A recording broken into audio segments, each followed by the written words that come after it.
আসসালামু আলাইকুম রহমতুল্লাহি ওবারাকাত। আলহামদুলিল্লাহি রব্বিল আলামিন ওয়া আকিবাতুল লিল মুত্তাকিন ওয়াসসালাতু ওয়াসসালামু আলা রাসূলিহিল কারীম ওয়া আলা আলিহি ওয়া সাহবিহি আজমাইন। সম্মানিত দর্শক ও শ্রোতা, যেখানে বসে ভাইয়া হোটেলস প্রেজেন্স আলোকিত পথ অনুষ্ঠান দেখছেন, সকলকে জানাচ্ছি আন্তরিক শুভেচ্ছা ও মোবারকবাদ। Powered by ATI tiles, co sponsor হিসেবে রয়েছে সলবে। দর্শক, প্রতিদিন একটি গুরুত্বপূর্ণ বিষয় নিয়ে হাজির হই, আজও তার ব্যতিক্রম নয়। আজ আলোচনার বিষয় নির্ধারণ করেছি ইতিকাফ ও লাইলাতুল কদর। এই বিষয়ে আলোচনা করতে দুজন বিজ্ঞ প্রাজ্ঞ ইসলামিক স্কলার আমাদের স্টুডিওতে হাজির হয়েছেন। চলুন অনুষ্ঠানের শুরুতে দুজনের সাথে পরিচিত হই। আমার ডানে যিনি রয়েছেন প্রখ্যাত আলেমদ্বীন শেখ মুফতি সিদ্দিকুর রহমান সরকার, খতিব, বাইতুল মাহফুজ জামে মসজিদ, ঢাকা। আসসালামু আলাইকুম রহমতুল্লাহ। ওয়ালাইকুম আসসালাম রহমতুল্লাহ। মোহতারাম, কেমন আছেন? আলহামদুলিল্লাহ। তারপরে যিনি রয়েছেন প্রখ্যাত আলেমদ্বীন বিশিষ্ট মিডিয়া ব্যক্তিত্ব শেখ আহমদ রেজা ফারুকি, পেশ ইমাম, সুপ্রিম কোর্ট জামে মসজিদ, ঢাকা। আসসালামু আলাইকুম রহমতুল্লাহ। ওয়ালাইকুম আসসালাম রহমতুল্লাহ। শেখ, কেমন আছেন? আলহামদুলিল্লাহ, আল্লাহ ভালো রেখেছেন। আজ আলোচনার বিষয় নির্ধারণ করেছি ইতিকাফ ও লাইলাতুল কদর। আমি শুরুতেই মুফতি সিদ্দিকুর রহমান সরকার সাহেবের কাছে ইতিকাফ সম্পর্কে জানতে চাই। মাহে রমজান মাসে যে কটি ইবাদত রয়েছে তার ভিতরে ইফতার, সাহারি, তারাবিহের নামাজ এবং ইতিকাফ। রাসূল করিম সাল্লাল্লাহু আলাইহি ওয়াসাল্লাম তার সারা জীবন তিনি ইতিকাফ করেছেন। এটা অন্যতম গুরুত্বপূর্ণ একটি সুন্নাহ ইবাদাহ। তো ইতিকাফ মানে হচ্ছে নিজেকে আবদ্ধ করা, নিজেকে আটকিয়ে রাখা। কি সেটা? মাহে রমজান মাসের শেষ দশকে জামে মসজিদে দুনিয়াবী সমস্ত চিন্তা থেকে নিজেকে বিরত রেখে কেবলমাত্র আল্লাহ সুবহানাহু ওয়া তাআলার সন্তুষ্টি অর্জনের লক্ষ্যে কেবলমাত্র আল্লাহর জন্য নিজেকে আবদ্ধ করে ফেলা। এখানে শুধুমাত্র আল্লাহর সাথে নিবিড় সম্পর্ক তৈরি করার জন্য জামে মসজিদে শেষ দশকে আমরা অবস্থান করব। সেটা হলো 20শে রমজান সূর্যাস্তের পূর্বেই যে মসজিদে 5 ওয়াক্ত নামাজ জামাতের সাথে হয়, বিশেষ করে জামে মসজিদ যেখানে জমা হয়, আমরা সেখানে অবস্থান করব। অর্থাৎ আপনার সাধারণত 20 রমজান মানে মাগরিবের নামাজ পড়েই তো শুরু হবে, অর্থাৎ 21 রমজান যেটা পড়ে। মাগরিবের পূর্বেই তিনি মসজিদে প্রবেশ করবেন, সূর্যাস্তের পূর্বেই তিনি প্রবেশ করবেন। এবং এটি এই ইতিকাফ এটা সুন্নাতে মুআক্কাদা আলাল কিফায়া, অর্থাৎ মহল্লা বা এলাকাবাসীর পক্ষ থেকে যদি 2-1 জন ইতিকাফ করে ফেলেন তাহলে সবাই কিন্তু দায়মুক্ত হয়ে যাবেন। বিশেষ করে ইতিকাফটা 3 প্রকারের হয়ে থাকে। একটা হচ্ছে ওয়াজিব ইতিকাফ, সুন্নাত ইতিকাফ আর নফল ইতিকাফ। ওয়াজিব হলো যেটা মান্যত করেছে কেউ যে আমার এই কাজটা হলে আমি ইতিকাফ করব, সেটা ওয়াজিব তার জন্য। আর মাহে রমজান মাসের শেষ দশকে যে ইতিকাফ আমরা করে থাকি সেটা হচ্ছে সুন্নাতে মুআক্কাদা আলাল কিফায়া। আর তার বাহিরে আমরা যে কোনো সময় ইতিকাফ করতে পারি, সেটা হচ্ছে নফল ইতিকাফ। ইতিকাফের কিছু শর্ত রয়েছে। প্রথমত তিনি মুসলমান হবেন, বালেগ হবেন, তিনি প্রাপ্ত বয়স্ক হবেন, ভালো মন্দ বোঝার তার ক্ষমতা থাকতে হবে এবং জামে মসজিদে হতে হবে, যে মসজিদে 5 ওয়াক্ত নামাজ জামাতের সাথে আদায় করা হয়। আর বিশেষ করে যারা নারী আছেন তাদের জন্য ইতিকাফের শর্ত হলো তারা অবশ্যই স্বামীর অনুমতি নেবেন যদি তিনি স্বামী তার থেকে থাকে, এবং এমন জায়গায় তিনি বসবেন যেখানে তার ইজ্জত, আবরুর এবং পর্দা তিনি মেনটেন করতে পারবেন, যেখানে কখনোই তাকে কেউ ডিস্টার্ব করবে না, একটা প্রকোষ্ঠে তিনি করবেন। পাশাপাশি তাকে হায়েজ এবং নিফাস থেকে মুক্ত হতে হবে। এই হলো ইতিকাফের শর্তগুলি, এগুলি মেনে আমাদেরকে ইতিকাফ করতে হবে। জি, চমৎকার বলছিলেন। ইনশাল্লাহ আবারও ফিরবো আপনার কাছে। জি শেখ, আপনার কাছে জানতে চাই লাইলাতুল কদর সম্পর্কে। আলহামদুলিল্লাহ ওয়াসসালাতু ওয়াসসালামু আলা রাসূলিল আমিন ওয়া আলা আলিহি ওয়া সাহবিহি আজমাইন, আম্মা বাদ। সম্মানিত সঞ্চালক, আপনাকে অসংখ্য ধন্যবাদ। আপনি পবিত্র রমজানুল মুবারকের অত্যন্ত গুরুত্বপূর্ণ একটি ইভেন্টের ব্যাপারে আমাকে জিজ্ঞেস করেছেন, লাইলাতুল কদর। আল্লাহ সুবহানাহু ওয়া তাআলা পবিত্র কালামুল্লাহ শরীফে একটি স্বতন্ত্র সূরা নাজিল করে দিয়েছেন, সূরাতুল কদর। আল্লাহ হাবিবকে আল্লাহ তাআলা জিজ্ঞেস করছেন, ইন্না আনজালনাহু ফি লাইলাতুল কদর ওয়া মা আদরাকা মা লাইলাতুল কদর। যখন আল্লাহ সুবহানাহু ওয়া তাআলা তার হাবিবকে কোনো কিছু নাজিল করার পরে সেই ব্যাপারে জিজ্ঞেস করেন যে আপনি কি জানেন যে এই লাইলাতুল কদরটা কি, এর মানে হচ্ছে আল্লাহ সুবহানাহু ওয়া তাআলা এত বেশি ইম্পর্টেন্সই এই বিষয়টার উপরে দিচ্ছেন যে তার হাবিব সাল্লাল্লাহু আলাইহি ওয়া আলিহি ওয়াসাল্লামকে একবার কিন্তু জানিয়েছেন, ইন্না আনজালনাহু ফি লাইলাতুল কদর। তো লাইলাতুল কদর সম্পর্কে আল্লাহর হাবিবকে আগেই জানিয়ে দেওয়া হয়েছে, এরপরেও আবার নতুন করে এটার উপরে ইম্পর্টেন্সি দেওয়ার কারণ হচ্ছে এই, যাতে করে উম্মত জানতে পারে, উম্মত এটার উপর আমল করতে পারে। এরপর আল্লাহ বলছেন লাইলাতুল কদরি খায়রুম মিন আলফি শাহর, যেই রাত্রিতে ইবাদত করলে সেই রাতের ইবাদতটা 1000 মাস ইবাদত করার থেকে উত্তম। আমাদের পণ্ডিতরা এই 1000 মাসটিকে এভাবে ব্যাখ্যা করেছেন যে 83 বছর 4 মাস হিসাবে, কিন্তু আবার কেউ কেউ বলেছেন যে না, এখানে আলফ শব্দটি আরবি গ্রামাটিক্যালি এবং আরব কালচারে, আরব ভাষাগত ব্যাকরণের দিক এবং আরব আদবে এই ক্ষেত্রে ব্যবহৃত হয়, যেটি অনন্তকাল ইবাদত, 1000 হিসেবে অনন্তকাল ধরা হয়। তো যদি আমরা দুইভাবেই যদি আমরা অর্থটা নেই, 83 বছর 4 মাস কিংবা অনন্তকাল, তাহলে বোঝা গেল এই রাত্রিতে ইবাদতের যে মাহাত্ম সেটি 1000 মাস ইবাদত করলেও এক রাতের ইবাদতের সমান হচ্ছে না। আল্লাহ রাসূল সাল্লাল্লাহু আলাইহি ওয়াসাল্লাম ইরশাদ করেছেন পবিত্র হাদিস শরীফে, হুজুর বলছেন, আম্মাজান হযরত আয়েশা সিদ্দিকা রাদিয়াল্লাহু আনহা আল্লাহর হাবিবকে জিজ্ঞাসা করছেন যে ইয়া রাসূলুল্লাহ, ইয়া হাবিবাল্লাহ, এই রাত্রিতে আমরা কি ইবাদত করব, কিভাবে করব? আল্লাহ রাসূল বলছেন মান কামা ফি লাইলাতিল কদরি ঈমানান ওয়া ইহতিসাবান গুফিরা লাহু মা তাকাদ্দামা মিন যামবি।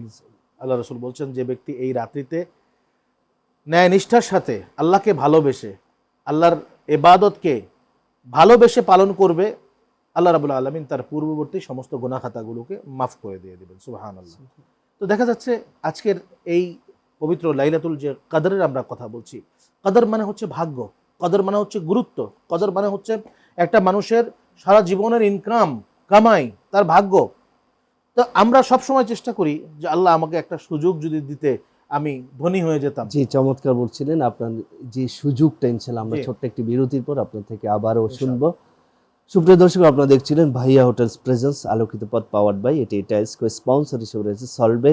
নিচ্ছি ছোট্ট একটি বিরতি, আমাদের সাথেই থাকুন। ফিরে এলাম বিরতির পর, আমাদের সাথে থাকার জন্য ধন্যবাদ। আপনারা দেখছিলেন ভাইয়া হোটেলস প্রেজেন্স আলোকিত পথ পাওয়ার্ড বাই এটি টাইলস কো স্পন্সর হিসেবে রয়েছে সলবে।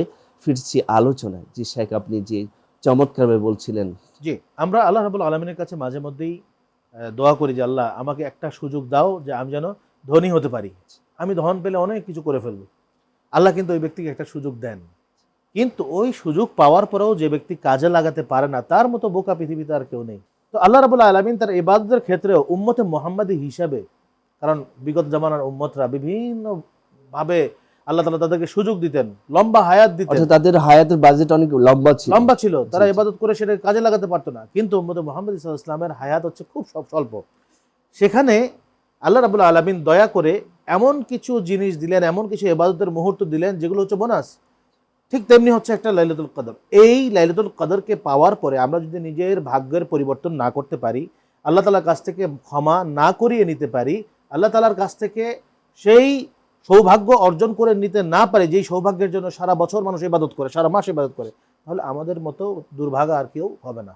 আরেকটি বিষয় আপনার কাছে জানতে চাই, আমরা লাইলাতুল কদর এটা দেখা যাচ্ছে আমরা 26তম দিবাগত রাতে করি, আসলে এখানে তো দেখাচ্ছে শেষ দশকের কথা বলা হচ্ছে, জি, এই ব্যাপারে কিছু বলবেন আমাদের? এই ব্যাপারে হচ্ছে রাসূল আকরাম সাল্লাল্লাহু আলাইহি ওয়াসাল্লামের কাছে যখন ওয়াহি নাজিল হলো যে এই মর্মে যে লাইলাতুল কদরটা কবে হচ্ছে, হুজুর সেখানে আলোচনা করতে যাবেন, ঠিক এমনি সময় কিছু একটা শোরগোল তৈরি হয়েছিল সাহাবায়ে কেরামের ভিতরে।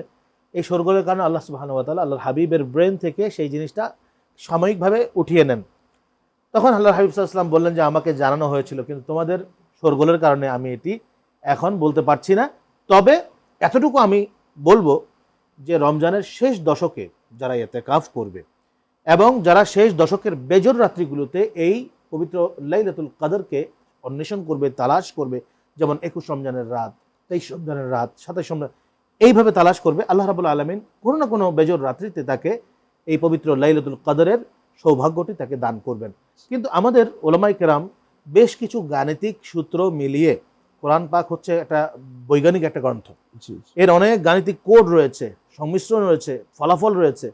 সেগুলোতে দেখা যায় যে লাইলাতুল কদর শব্দটি এটির বিশ্লেষণ করে পণ্ডিতরা 27শে রমজান তথা 27তম সূরা এটি, জি, জি। এবং এর গুণফল, যোগফল, বিয়োগফল এইভাবে মিলিয়ে তারা একটা 27তম রাত্রিতে তারা নির্ধারণ করেছেন এবং তারা ধারণা করেছেন এই রাত্রিতে হওয়া সম্ভাবনা যেটা রয়েছে। ইমাম আজম আবু হানিফা রাহমাতুল্লাহ আলাইহি যে লাইলাতুল কদর শব্দ 3 বার এসেছে, জি, সংখ্যা আছে 9টা, 3 নং 27। 27 অর্থাৎ এটা উম্মতে মুহাম্মাদের জন্য সহজ করার জন্যই সহজ করার জন্য। উনি এই কথাটাও বলেছেন। জি, চমৎকার বলছি, ইনশাআল্লাহ আবারও ফিরবো আপনার কাছে। জি শাহেখ, আপনার কাছে জানতে চাই লাইলাতুল কদর সম্পর্কে চমৎকার আলোচনা করছিলেন, যে ইতিকাফের ফজিলত সম্পর্কে আমাদেরকে বলবেন। যে এতেকাফের মূল উদ্দেশ্যটাই হলো যে সবে কদর পাওয়া। যে ব্যক্তি শেষ দশকে এতেকাফ করবেন, নিশ্চিত তিনি কোনো সন্দেহ ছাড়া তিনি কি পেয়ে যাবেন? সবে কদর পেয়ে যাবেন। আর এতেকাফের ফাজিলত হলো, রাসূল করিম সাল্লাল্লাহু আলাইহি ওয়াসাল্লাম ইরশাদ করেছেন, যে ব্যক্তি মনে প্রাণে বিশ্বাস করে সওয়াবের নিয়তে একেবারে ইমোশনের সাথে, আবেগের সাথে, বিনয়ের সাথে এতেকাফ পালন করবে, আল্লাহ সুবহানাহু ওয়া তাআলা তার থেকে 3 খন্দক জাহান্নাম দূরে সরিয়ে দিবেন। সুবহানাল্লাহ। আর 1 খন্দক হলো আসমান থেকে জমি পর্যন্ত এই ফাঁকা জায়গাটা, এই বিশাল দূরত্ব, সেই পরিমাণ 3 খন্দক জায়গা দূরে সরিয়ে দিবে। শুধু তাই নয়, যে ব্যক্তি এতেকাফে বসবেন, সারা পৃথিবীর মানুষ নেক আমল করলে যে সওয়াব হয়, আল্লাহ তাআলা প্রতিটা মুহূর্তে এতেকাফকারীর আমলনামায় ওই পরিমাণ সওয়াব লিখতে থাকেন। বিষয় হলো এত ফজিলত রয়েছে, এবং এতেকাফ যিনি করবেন তিনি 2টা উমরা এবং 2টা কবুল হজের সওয়াব আল্লাহ তাআলা তার আমলনামায় লিখে দিবেন। অসংখ্য ফজিলত রয়েছে, কিন্তু এই ফজিলতগুলি পাওয়ার জন্য কিন্তু আমাদের কিছু কাজ করতে হবে। সেটা হলো, মসজিদে যেহেতু আমি প্রবেশ করে ফেলেছি, আমাকে নিয়ত সহকারে বসতে হবে। প্রথমত নিয়ত করার পরে যে কাজগুলি আমাকে করতে হবে, কোরআনুল কারীমের তেলাওয়াত, আমাকে দুরূদ শরীফ পাঠ, তাহাজ্জুদ, তারাবিহের নামাজ, 5 ওয়াক্ত নামাজ জামাতে পড়া, এবং তাসবিহ, তাহলিল, দোয়া, দুরূদ, জিকির, আজকার, অর্থাৎ আমার ঘুম এবং খাওয়া বাদ দিয়ে বাকি সময়টা ইবাদতের মাধ্যমে মশগুল থাকতে হবে। এবং প্রয়োজন ছাড়া আমরা বাহিরে কখনোই যাব না। আমার হাজত ছাড়া আমি বাথরুমে গিয়ে, টয়লেটে গিয়ে দীর্ঘ সময় বসে বসে গল্প করব, এটা ঠিক হবে না। আরেকটি গুরুত্বপূর্ণ বিষয় হলো, এতেকাফে আসার পরে যারা এতেকাফ করবেন, দর্শক বলতে চাই যে আপনারা মেহেরবানি করে এই 10 দিনের জন্য মোবাইল ফোনটা সাথে আনবেন না। মোবাইল ফোন টিপাবেন না, এবং গীবত, পরনিন্দা, পরচর্চা এগুলি করবেন না, এবং বসে বসে গল্প গুজব, ঝগড়া জাতি, উচ্চ আওয়াজে হট্টগোল মসজিদে করবেন না, তাহলে আপনার সেই এতেকাফ নষ্ট হয়ে যাবে। এবং বিশেষ করে যে বাড়ির খোঁজখবর নেওয়া, এগুলি টোটালি বন্ধ করে দিতে হবে। এই 10 দিন আমাদেরকে মনে রাখতে হবে যে আল্লাহ তাআলা যে সুযোগ দিয়েছেন, এই 10 দিন আমি এই বহু মানুষের দায়িত্ব আমার উপরে আমি নিয়েছি, আমার মহল্লার দায়িত্ব আমি নিয়েছি, আমার এই জামে মসজিদের দায়িত্ব আমি নিয়েছি, সকলের দায়িত্বগুলি কাঁধে আমি নিয়েছি, এবং একটা সুযোগ আল্লাহ তাআলা আমাকে করে দিয়েছে 10 দিনের জন্য। এই 10 দিনের প্যাকেজ যদি কোনো বান্দা যদি চোখের পানি ফেলতে পারে, তাহাজ্জুদে, ইশরাকে, আওয়াবিনে, তারাবিতে, 5 ওয়াক্ত নামাজে, এবং প্রত্যেকটা আমলের পরে যদি সে হাত তুলে আল্লাহর কাছে দোয়া করে, আমার বিশ্বাস, রাসূলের হাদিস সাক্ষী দেয়, তাফসীর সাক্ষী দেয়, ওই ব্যক্তি নিষ্পাপ হয়ে ইতিকাফ থেকে বের হয়ে আসবে। সুতরাং এই যে সময়টা আল্লাহ তাআলা আমাদেরকে সুযোগ করে দিলেন, এই সময়টাতে আমি চোখের পানি যত বেশি আমি ফেলতে পারি, যত বেশি আমি ইবাদত বান্দি করতে পারি, কারো গীবত না করে, আমি মসজিদে যে আমি মসজিদের সভাপতি বসছি অথবা অন্য কে বসছে, বা কারো সাথে আমার কোন রকম অযথা কোনো কথা না বলে ইবাদত করতে হবে। ইবাদত করতে হবে। চমৎকার বলছিলেন, আপনাকে ধন্যবাদ। সুপ্রিয় দর্শক, আপনারা দেখছিলেন ভাইয়া হোটেলস প্রেজেন্স আলোকিত পথ, পাওয়ার্ড বাই এটি টাইলস। স্পন্সর হিসেবে রয়েছে সলবে। নিচ্ছি ছোট্ট একটি বিরতি, আমাদের সাথেই থাকুন। সুপ্রিয় দর্শক, আপনারা দেখছিলেন ভাইয়া হোটেলস প্রেজেন্স আলোকিত পথ, পাওয়ার্ড বাই এটি টাইলস। স্পন্সর হিসেবে রয়েছে সলবে। ফিরছি আলোচনায়। জি মোহতারাম, আপনার কাছে আবার ফিরতে চাই যে ইতিকাফের ফজিলত সম্পর্কে চমৎকার আলোচনা করছিলেন। এই যে ইতিকাফের মধ্যে করণীয় বর্জনীয় সম্পর্কে বলছিলেন। আরেকটি বিষয় আমরা খেয়াল করি, অনেকেই ইতিকাফ অবস্থায় তার ঘরের সাথে আলোচনা করে, আপনি বলছিলেন, কিন্তু আমরা দেখি কিন্তু প্রয়োজনে কেউ কি ঘরের সাথে আলোচনা করতে পারবে না? দেখুন, এখানে যেহেতু আমরা আল্লাহর সন্তুষ্ট উদ্দেশ্যে বসে গেছি, সুতরাং বাহিরের কাজগুলি আমরা একদম করব না। এখানে তো আমি বসছি মূলত আল্লাহর সাথে একটা নিবিড় সম্পর্ক তৈরি করার জন্য, যে আল্লাহ সুবহানাহু ওয়া তাআলা আমাকে সৃষ্টি করেছেন, এবং তিনি আমাকে সুযোগ করে দিয়েছেন। আমি নফসের তাড়নায় পড়ে, শয়তানের ওয়াসওয়াসায় পড়ে জীবনে বহু গুনাহ করেছি। আল্লাহ বলেছেন, লা তাকনাতু মির রাহমাতিল্লাহ, তুমি আমার রহমত থেকে নৈরাশ হও না। সেই আল্লাহ যে সুযোগ দিলেন আমাকে মাহে রমজানের শেষ দশকে এবং মাগফিরাতের শেষ দশক, যেখানে আপনার সবে কদর রয়েছে, যেখানে আপনার প্রতিটি রাতে আল্লাহ তাআলা এত বান্দাকে ক্ষমা করেন, প্রতিটি রাতে আল্লাহ তাআলা অজস্র সাকিনা নাজিল করেন, সেই রাতগুলি আমি পাওয়ার পর যদি যেখানে আল্লাহর জন্য বসতে পেরেছি, আমার সম্পর্ক শুধুমাত্র আল্লাহর সাথে। পৃথিবীতে এখন আমার সন্তান নাই, আমার সহধর্মী নাই, আমার ব্যবসা বাণিজ্য চাকরি বাকরি কোনো কিছু আমার নাই। আমি এখন শুধুমাত্র আল্লাহর জন্য, আমি আল্লাহকে পাওয়ার জন্য বসছি। এখানে বসে আমাকে সমস্ত গুনাহ মাফ করিয়ে আল্লাহর কাছ থেকে ক্ষমা নিয়ে আমাকে আল্লাহর প্রিয় হতে হবে, আল্লাহর নৈকট্য লাভ করতে হবে। এইটাই হলো আমার মূল উদ্দেশ্য। যদি এটা আমি করতে না পারি তাহলে কিন্তু আমার হবে না। আরেকটি বিষয় মনে রাখবেন, আমাদের যে সকল মা বোন যারা এতেকাফে বসেছেন, ওই সময় যদি ওনাদের যদি হায়াজত বা নিফাস হয়ে যায়, তাহলে পরবর্তী সময়ে কিন্তু ওনারা এটা আদায় করে নেবেন, ওই সময়টা ওনারা বিরত হয়ে যাবেন। এই মাসআলাটা আমাদের সকল মা বোনদের অবশ্যই জানা দরকার। কারণ এতেকাফ অবস্থায় অবশ্যই পবিত্র হতে হবে এবং বালেগ হতে হবে। অপ্রাপ্ত বয়স্করা চাইলে করতে পারেন, কিন্তু প্রাপ্ত বয়স্কদের জন্যই হচ্ছে এতেকাফ। জি, চমৎকার বলছিলেন। ইনশাল্লাহ আবারও ফিরবো। যে মোহতারাম, আমরা লাইলাতুল কদরে কি কি করণীয় এবং বর্জনীয় আমাদের যে সমস্ত ইবাদতগুলো করণীয় রয়েছে, তা এক নম্বরে হচ্ছে আল্লাহর হাবিব যেহেতু বলেছেন, মান কামা লাইলাতুল কদরি ঈমানান ওয়া ইহতিসাবান গুফিরা লাহু মা তাকাদ্দামা মিন যামবি। আল্লাহর হাবিবের এই কথা থেকে আমরা পাই কিয়াম, দ্যাট মিনস সালাত। লাইলাতুল কদরে এক নম্বরের ইবাদত হচ্ছে নামাজ পড়া। তাহাজ্জুদ পড়তে পারি আমরা, মাগরিবের পর থেকে আওয়াবিন পড়ব, মাগরিবের পরে। তারপর আওয়াবিন নামাজ শেষ হলে আমরা নফল নামাজ পড়তে পারি, সালাতুত তাসবিহ পড়তে পারি। আর এবং সালাতুত তাসবিহটা কোনো ব্যক্তির জীবনে কিন্তু একবার হলেও তাকে পড়া উচিত, পড়তে হবে। এমনিতে আল্লাহর হাবিব সাল্লাল্লাহু আলাইহি ওয়াসাল্লাম তিনি এই সালাতুত তাসবিহর ব্যাপারে খুব উৎসাহ দিয়েছেন এবং বলেছেন যে অন্তত প্রতি সপ্তাহে হলেও একবার করে সালাতুত তাসবিহ পড়া। চাচাকে যেটা গুরুত্ব দিয়ে বলেছি। জি, সালাতুত তাসবিহের ব্যাপারে যদি না পারে মাসে একবার, না পারলে বছরে একবার, তাও না পারলে জীবনে একবার অন্তত সালাতুত তাসবিহ পড়া উচিত। আর যেহেতু এই রাত্রের ইবাদতটা হাজার মাসের রাত্রের ইবাদত থেকে উত্তম, তো তিনি যদি এই রাত্রিতে সালাতুত তাসবিহ পড়ছেন বা পড়েন, তাহলে তার জন্য এটা হচ্ছে একটা বিশাল বড় অর্জন প্লাস পয়েন্ট। জি, আমরা অনেকে দেখি জামাতের সহিত আদায় করে, এটা শরীয়ত সম্মত কিনা? আমাদের হানাফি মাযহাব অনুযায়ী জামাতের সাথে কিয়ামুল লাইল আদায় করা হচ্ছে মাকরুহ। একাকীভাবে কিয়ামুল লাইল তিনি আদায় করবেন, পড়বেন, অথবা তাহাজ্জুদ পড়বেন। অন্যান্য মাযহাবগুলোতে জামাতের সাথে আদায় করার প্রচলন রয়েছে, আমাদের দেশে নেই, বিদেশে রয়েছে। কিন্তু সেই ধারা অনুসরণ করে অনেকে তেলাওয়াতুল কোরআন শোনার জন্যে অনেকে জামাতের সাথে কিয়ামুল লাইল পড়ে থাকে, সেটা অন্য হিসাব। কিন্তু মাযহাবগত দিক থেকে যদি আমরা দেখি, হানাফি মাযহাব অনুযায়ী নফল নামাজকে জামাতের সাথে আদায় করার কোনো নিয়ম নেই। মানে আমরা বলছিলাম যে সলাতুত তাসবিহটা এখানের মধ্যে তো অনেক কষ্টকর বিষয়, কিন্তু জি। মুসল্লিদের পড়তে অনেকে ঝামেলা হয়। তো এই জন্য সলাতুত তাসবিহর ব্যাপারে কি বলবেন? জামাত সালাতুত তাসবিহ হোক আর অন্যান্য নামাজই হোক, জি, জি। এবাদতটা হচ্ছে একটু কষ্টের এবং আল্লাহ চান যে আপনি তার জন্য কষ্ট করেন। এখানে যদি আমি এবাদতের ক্ষেত্রে একটু কষ্ট না করে সবসময় যদি আরামের পথ খুঁজি, সেটা আমার জন্য উচিত নয়।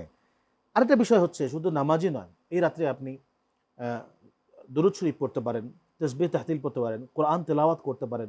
আরও এর চেয়ে আরেকটা জিনিস রয়েছে, এই রাত্রিতে কবরবাসী কিন্তু জিন্দা যারা রয়েছে পৃথিবীর বুকে, তাদের দিকে খুব আশা ভরে তাকিয়ে থাকে যে আহা, কেউ আমার কবরের কাছে এসে একটু দুরূদ শরীফ পড়ে কিনা, একটু ফাতিহা খানি করে কিনা। তো এই রাত্রিতে আপনার বাড়ির আশপাশে মহল্লাতে যে কবরস্থানগুলো রয়েছে, সেই কবরস্থানে যাবেন। সেখানে সমস্ত কবরবাসীর জন্য আপনি যদি একটু দোয়া করে দেন, তাদের নাজাতের মাধ্যম হয়ে যেতে পারে। আর যাদের বাবা মার কবর বাসার বাড়ির কাছাকাছি আছে, বাবা মার কবরে যাওয়া তো একজন সন্তানের জন্য সবচেয়ে কর্তব্য। জি। অন্যান্য সময়ে তিনি যাবেন, বিশেষ করে এই রাত্রিতে। অর্থাৎ এই রাতে আমাদের চমৎকারভাবে লাইলাতুল কদরটা পালন করতে হবে, সকলে ইবাদত করতে হবে, পাশাপাশি আরেকটা জিনিস আমি জি, আপনাকে একটু বলি, সেটা হচ্ছে যে আমাদের ভেতরে আমরা যেরকম লাইলাতুল বারাতে জি, জি। আমরা মিষ্টান্ন দ্রব্য নিয়ে বিভিন্ন প্রতিবেশীর বাড়িতে যাই, ফকির মিসকিনকে খাওয়াই, তাহলে এই রাত কি দোষ করলো? এই রাতে তো আমরা ইচ্ছে করলে পারি। অবশ্যই এই জিনিসটা, এই যে এটা আমাদের কালচার, এটা আমাদের কালচার এবং ইবাদত। আল্লাহ বলেছেন, ইন্নামা নুতঈমুকুম লিওয়াজহিল্লাহি লা নুরিদু মিনকুম জাযাআন ওয়ালা শুকুরা।